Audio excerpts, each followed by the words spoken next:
इतने सालों की मेहनत के बाद भी सफलता मेरे हाथ नहीं लगती। अब मुझ में और हिम्मत नहीं कि मैं एक बार और कोशिश करके देखूं। क्या आपके भी मन में ऐसे ख्याल आते हैं जब आप कुछ पाने के लिए कड़ी मेहनत करते हैं लेकिन आपको सफलता प्राप्त नहीं होती?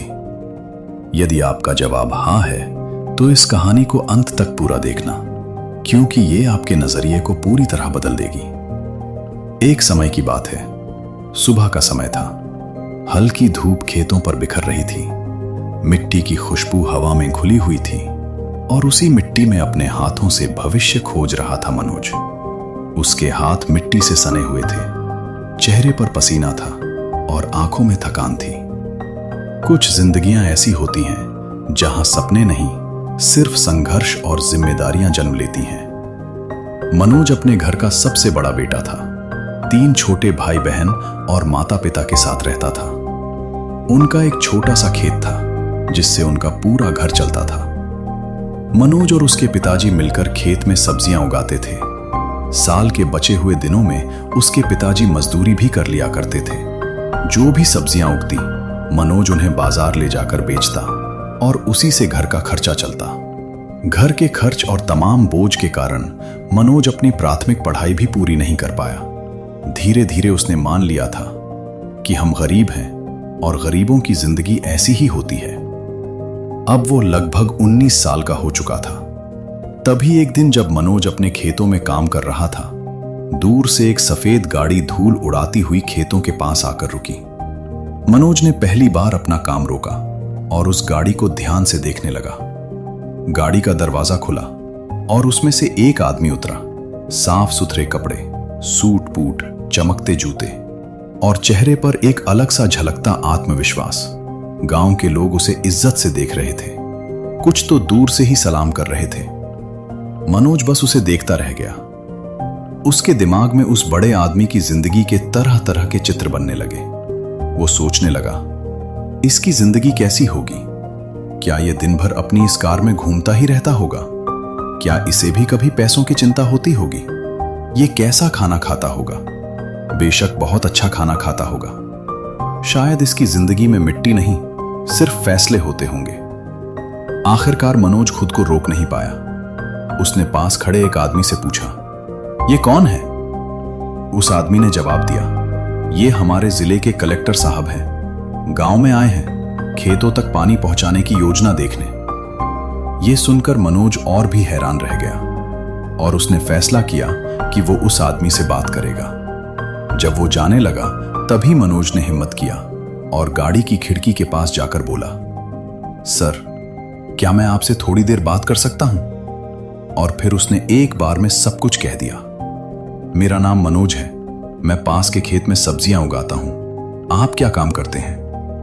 मैं आपकी तरह बनना चाहता हूं। क्या मैं भी आपकी तरह बन सकता हूं? कलेक्टर ने मनोज की आंखों में देखा। उसे उसकी आंखों में एक अलग सी चमक दिखाई दी। वो मुस्कुराया और बड़ी विनम्रता से बोला, मैं इस जिले का डीएम हूं। इस पूरे जिले को संभालना मेरा काम है और यदि तुम मेहनत करने के लिए तैयार हो तो तुम भी आसानी से एक कलेक्टर बन सकते हो। फिर उन्होंने अपनी गाड़ी से कुछ किताबें निकाली और कहा, ये मेरी तैयारी के समय की कुछ किताबें हैं। अब मेरे किसी काम की नहीं, लेकिन तुम्हारे काम आ सकती हैं। और यदि किसी और स्टडी मटेरियल की जरूरत हुई तो मुझे जरूर बताना। उस वक्त मनोज को यह भी नहीं पता था कि जिस स्टडी मटेरियल की बात उस कलेक्टर ने की है, आखिर में वो होती क्या है। लेकिन उसे महसूस हुआ कि उस दिन पहली बार किसी ने उस पर भरोसा किया है। उस दिन के बाद मनोज की जिंदगी बदलने लगी। दिन में वो खेत पर काम करता, सुबह जल्दी उठकर बाजार में सब्जियां ले जाता और सारी सब्जियां बेचकर ही घर लौटता और रात में वो उस कलेक्टर के द्वारा दी गई किताबें पढ़ता। करीब 2 साल तक उसने लगातार मेहनत की, तब जाकर वो परीक्षा देने के काबिल बन पाया। उसने पहली बार परीक्षा दिया, बहुत कम अंक आए। उसे लगा वो बहुत पीछे है। उसने फिर से पूरे लगन से मेहनत की और दूसरी बार परीक्षा दिया। इस बार उसके नंबर पहले से थोड़े बढ़े, लेकिन उसे फर्क नहीं पड़ा क्योंकि उसका ध्यान सिर्फ सिलेक्शन पर था। तीसरी बार उसने और मेहनत किया, लेकिन इस बार भी उसका सिलेक्शन नहीं हुआ। चौथी बार उसने परीक्षा दिया। उसके रैंक अब भी नहीं आए, लेकिन इस बार भी उसके नंबर पहले से ज्यादा थे। फिर भी वो कभी समझ ही नहीं पाया कि वो धीरे धीरे बेहतर हो रहा है, क्योंकि वो सिर्फ इस बात पर अड़ा हुआ था कि उसका सिलेक्शन क्यों नहीं हो रहा। आखिरी बार उसने फिर हिम्मत जुटाकर एक बार और तैयारी की और परीक्षा में शामिल हुआ। इस बार भी वो असफल रहा। अब मनोज पूरी तरह टूट चुका था। उसे लगने लगा कि शायद ये रास्ता उसके लिए बना ही नहीं है।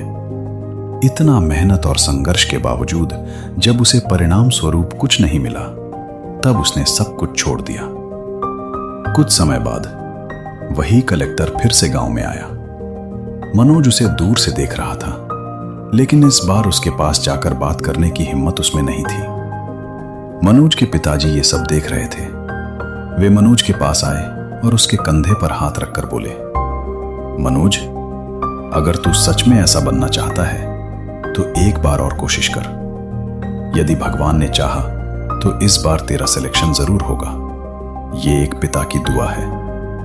ये सुनकर मनोज की आंखों में आंसू आ गए। उस रात वह सो नहीं पाया। अगले 2 दिन तक वह बस यही सोचता रहा और बहुत सोचने के बाद उसने फैसला किया कि वह एक आखिरी बार कोशिश करेगा।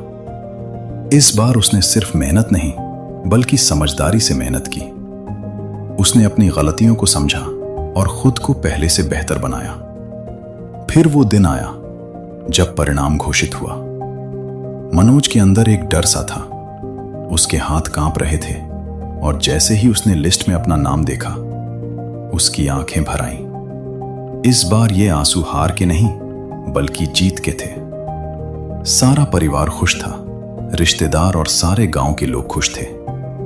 उस आखिरी प्रयास ने मनोज को बहुत कुछ सिखाया और उसे यह एहसास हुआ कि वह जिंदगी भर अफसोस करता यदि वह आखिरी कोशिश न करता।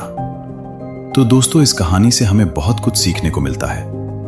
मनोज हर बार मेहनत करता गया और अपने आप को बेहतर भी बनाता गया, लेकिन वह दूसरी चीजों में इतना उलझ गया कि उसे अपने संघर्ष और मेहनत का परिणाम नहीं दिखा जो वाकई में उसे हर बार मिल रहा था।